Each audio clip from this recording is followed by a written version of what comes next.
What's up, Fragrant World? Welcome back to another Stay Fresh production. My name is Justin Copeland, and on this channel, Stay Fresh Productions, we talk about all things fragrance related, whether it's top 10 lists, whether it's fragrance recommendations, whether it's house overviews, which we're doing today, or even critical discussion topics. Make sure you join the Fresh Squad by subscribing.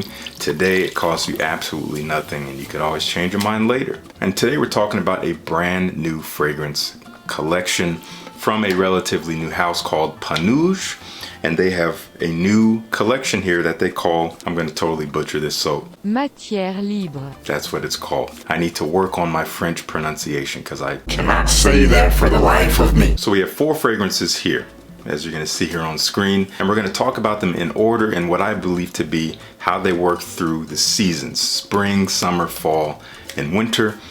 Just in terms of their scent profiles, they're not perfectly aligned, and some of them can kind of overlap between seasons, but this will just kind of give the video some order, some structure. So let's dive right into it. Our first fragrance here, this is called Rose Agave, and this is a fragrance that I think works great for the springtime. This was actually composed by Marie Schnierer, who is one of the 2 perfumers involved in this project, the other one being Patrice Revillard. Both of these perfumers are fantastic, some of my favorites. They've done work for Théo Cabinel, for Amouage, and many other fragrance houses, and I have a few of their fragrances from other houses, and I really enjoyed their work. And they had free reign to kind of just do whatever the heck they wanted, hence the name of this collection, which translates to free materials. And boy, they created some special stuff here. Each fragrance comes in a coffin style box like this. You have the name of the fragrance there, same kind of plaque that's going to be on the bottle. And you open it up, it rests beautifully in here. They're all color coordinated, and we have this beautiful kind of watercolor artwork that kind of represents each fragrance. And as with Rose Agave, you can see this is going to be florally driven. Is florally a word? I don't know. Beautiful artwork nonetheless. Let's look at this bottle here. I'm going to read you the notes here. At the top, we have a metal accord. We have elemi, black pepper. In the heart, rose oxide, rose, geranium, and incense. And in the base, ebony wood, mineral accord, leather, and labdanum. I have to say, this is one of the most unique rose fragrances I have ever smelled. And by saying that, I can confidently say that this is a bit of a polarizing scent. I don't think everyone's gonna take to this, but if you are looking for a rose fragrance that is completely off the beaten path, we're not talking about gender here. We're not talking about, is it jammy? Is it fresh? I mean, it's just like, this is different. And I think the vibe that Marie was kind of going for here, at least what the brand told me, is that imagine a rose growing from the concrete in the middle of a city, like New York City or Paris or something like that. So it's surrounded by concrete and steel and minerals and all just dirt. I mean, it's a very different take on rose here. Now, rose oxide in the heart, that's a very key note here. If you're not familiar with rose oxide, it can actually have a scent of a metallic nature. It almost can smell a little bit like iron or even a little bit like blood. Yes, it kind of has that vibe. When you spray it on, there's rose there, but it's like encased in metal. Again, this metallic mineral accord that's kind of green. It's still kind of fresh and it's floral, but it's almost blood-like in a way, which is so interesting.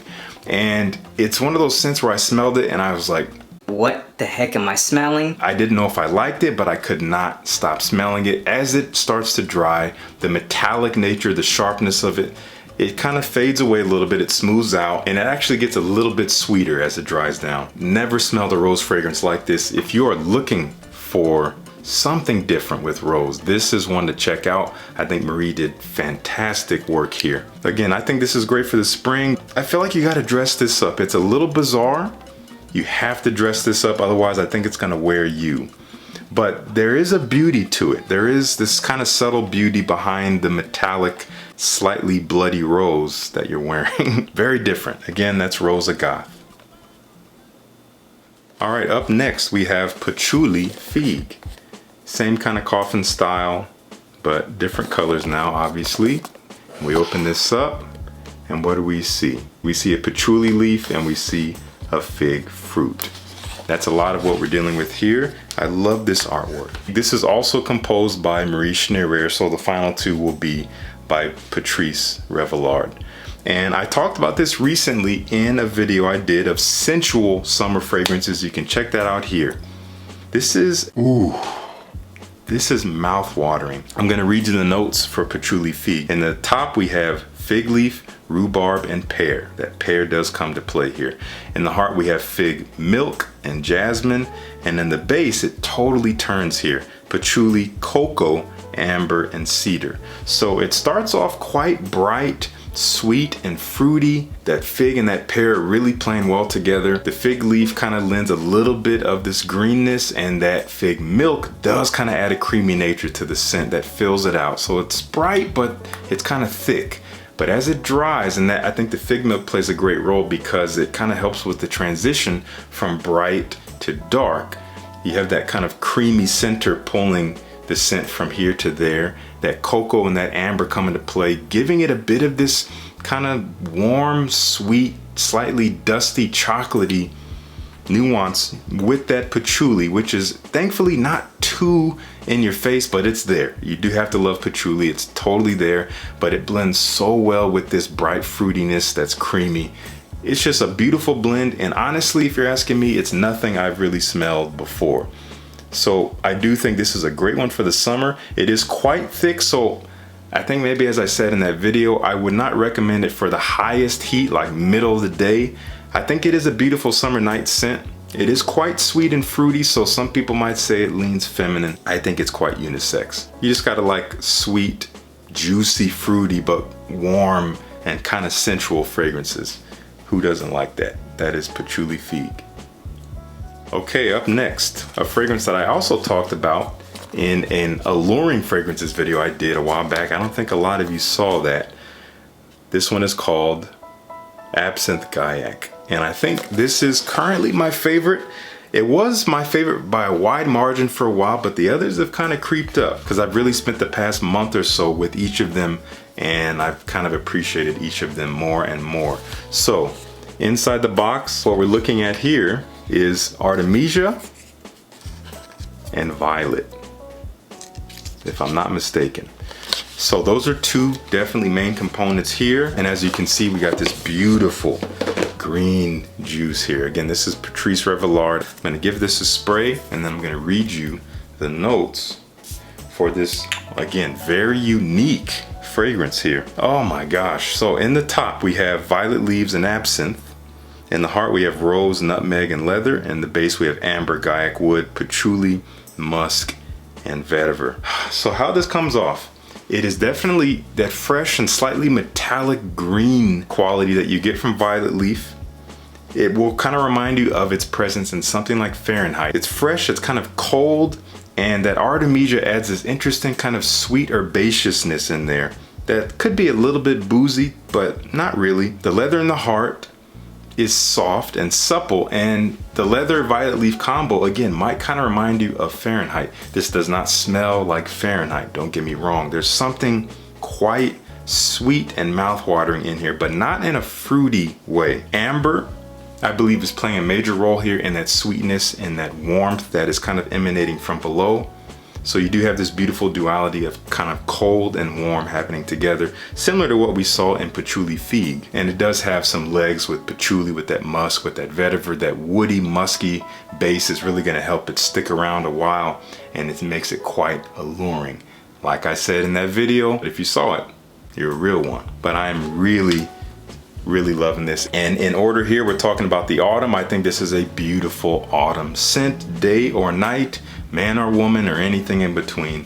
Anybody can wear this one. You could say this is maybe the most masculine of all the four, but don't worry about that.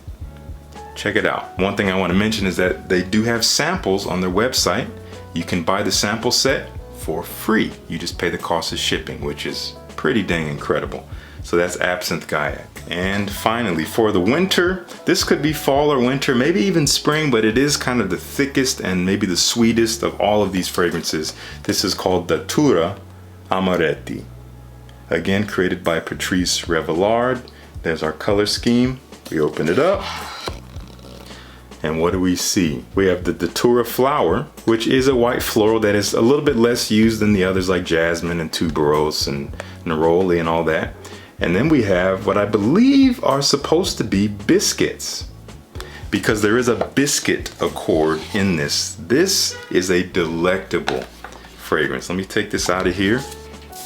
So in the top we have mandarin and cherry. In the heart we have the tura and ylang-ylang, and in the base almond, biscuit accord, musks, and cedar.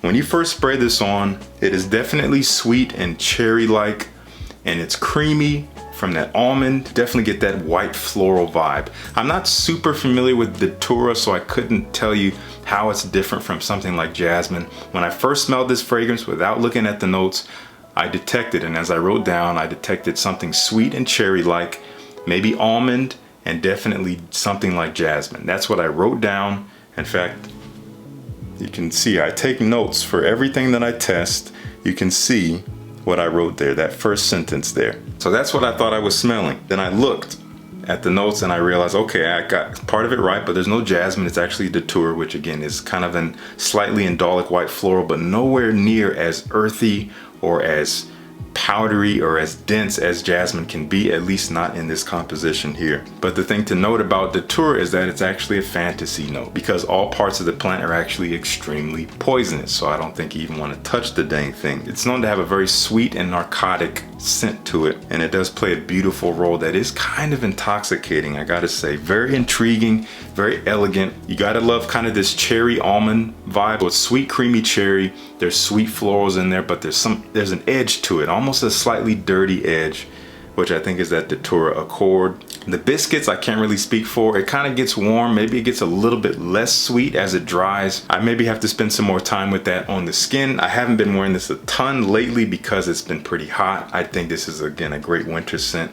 I'm not wearing this right now. So it's been a while since I've worn it on my skin and wore it in its entirety and really got the full longevity of it. Speaking of longevity, all of these fragrances are eau de parfum. They're all 22% concentration, which is actually the same as my fragrance, Brass and Soul. They're gonna last a good while. You're talking 8+ hours on the skin, no problem. Beautiful sillage trails. They're pretty big fragrances, not the biggest, not beast mode, but no slouches. They will be present. They will make themselves known. They will meld with your personality. So again, you have to wear them right or they will wear you, because they are bold. They're not timid fragrances at all. I gotta say, I'm loving each one of these. I love that they're doing something different. Every one of these fragrances is unique in their own way. Nothing really reminds me fully of anything else. I know I mentioned Absinthe Gayak has these slight resemblances to something like Dior's Fahrenheit, but no, they're not the same. Two different fragrances altogether. So if you want to check out Matières Libres, there's going to be links down below. Again, if you're not sure if any one of them is going to suit your taste, you can always get the discovery set, which again, you just pay the cost of shipping, so you can really discover and find which one you love the most. And again, I just gave you my suggestions in terms of seasons, but these are very loose and light suggestions. You do not have to adhere to any of this. You can wear them whenever you feel like you want to wear them. So don't worry about that. I just wanted to give a little bit of structure and give some guidelines for those of you who might be wondering about when you can wear these fragrances. But experiment at your own will. So that's all I have to say about these fragrances from Panouge. I am so grateful. Panouge, thank you for gifting these to me for review. If you have any interest in these fragrances, which one interests you the most? Let me know down in the comments, or by chance if you've tried them by watching some of my previous videos. I'd love to know what you think about the collection thus far. Thank you so much for tuning in. Peace. I'll see you in the next one.